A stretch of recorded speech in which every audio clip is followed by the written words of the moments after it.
Salut, c'est Philippe, j'espère que tu vas bien. Aujourd'hui, on se lance dans l'exécution d'une emboîture cuivre.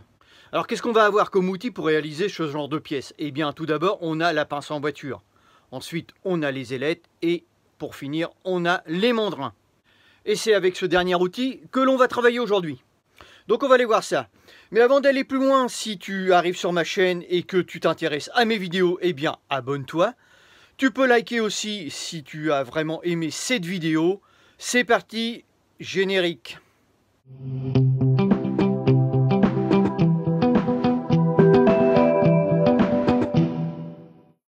Donc je te présente ma boîte à mandrins. Donc c'est une boîte qui a, allez, je vais dire une trentaine d'années au moins.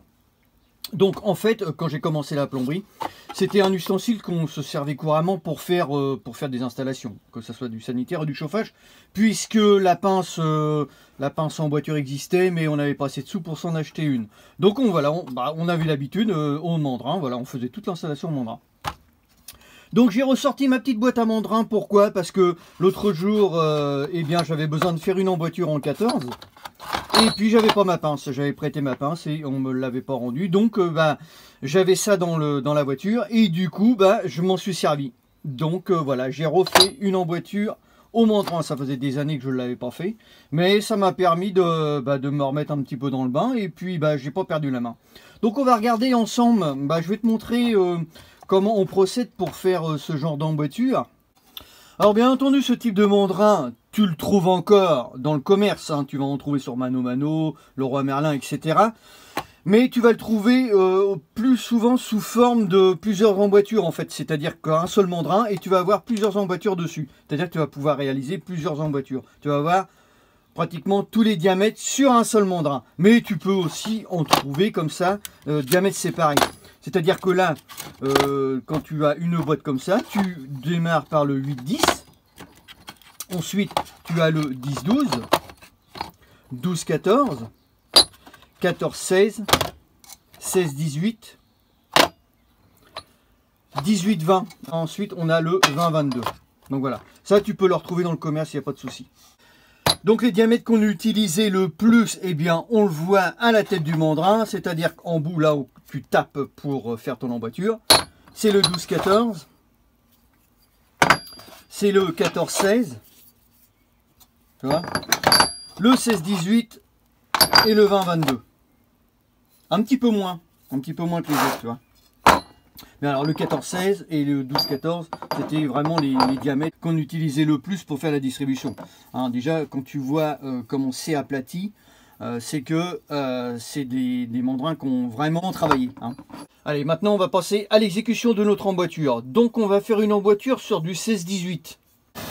Donc bien entendu, pour réaliser ce type d'emboîture, eh bien on est obligé de chauffer, hein, que ce soit avec une pince emboîture ou un mandrin.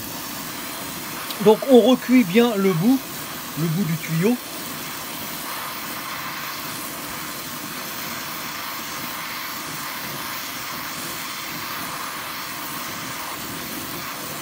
Voilà, donc tu attends qu'il rougisse un petit peu.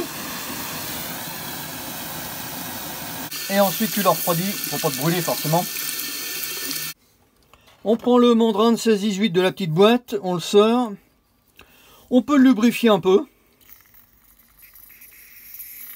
Pour que ça glisse mieux quand tu vas faire l'emboîture, parce que là, tu vois, encore en plus, ils sont plus ou moins rouillés, mes mandrins. Voilà.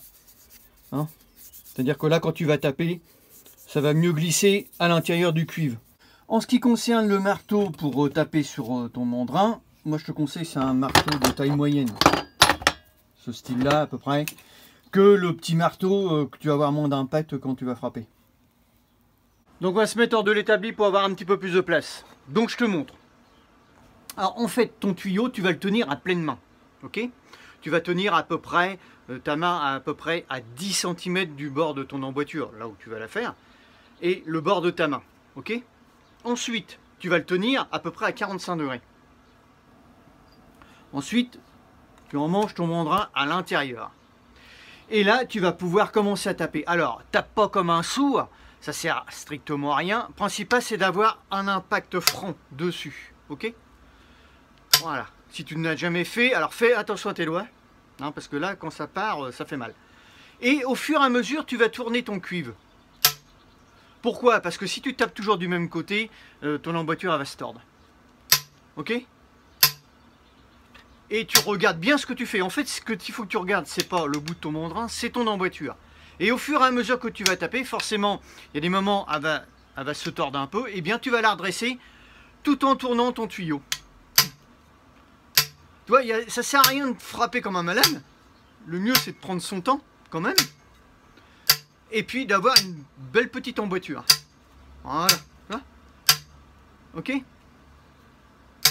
Voilà. Donc là, elle est assez longue. Ensuite, si tu n'arrives pas à renlever ton mandrin, tu tâtes un petit peu dessus, sur ton mandrin comme ça. Et ensuite, tu l'enlèves. Tu vois, il n'est pas encore parti. Voilà. Donc voilà ton emboîture. Alors, si elle est un petit peu tordue, voilà, elle est légèrement tordue, ce que tu fais, eh bien, tu remets ton mandrin à l'intérieur. Tu te mets sur une surface dure, là, comme là du béton ou sur ton étau par exemple, et puis là tu retapes sur ton mandrin. Voilà. Ce qui va te permettre de redresser ton emboîture. Alors bien entendu, plus que ton tuyau va être long, plus que tu vas avoir une bonne prise pour pouvoir faire ton emboîture. Si tu as une pièce qui fait à peu près 15 cm, ça ne sert à rien de couper ton tuyau à 15 cm pour faire ton emboîture. Tu fais ton emboîture sur une longueur assez grande et puis après tu recouperas ta pièce à la demande. Ce qui veut dire que plus que tu auras de la longueur de cuivre, plus que tu auras facile à faire ton emboîture. Voilà, bah écoute, cette vidéo se termine. Si tu ne t'es pas encore abonné, il n'est pas encore trop tard. Tu as des petits liens en description, ce sont des formations gratuites. Tu peux cliquer dessus, c'est pour toi. Moi je te retrouve sur une prochaine vidéo. Je te dis ciao ciao, salut, porte-toi bien.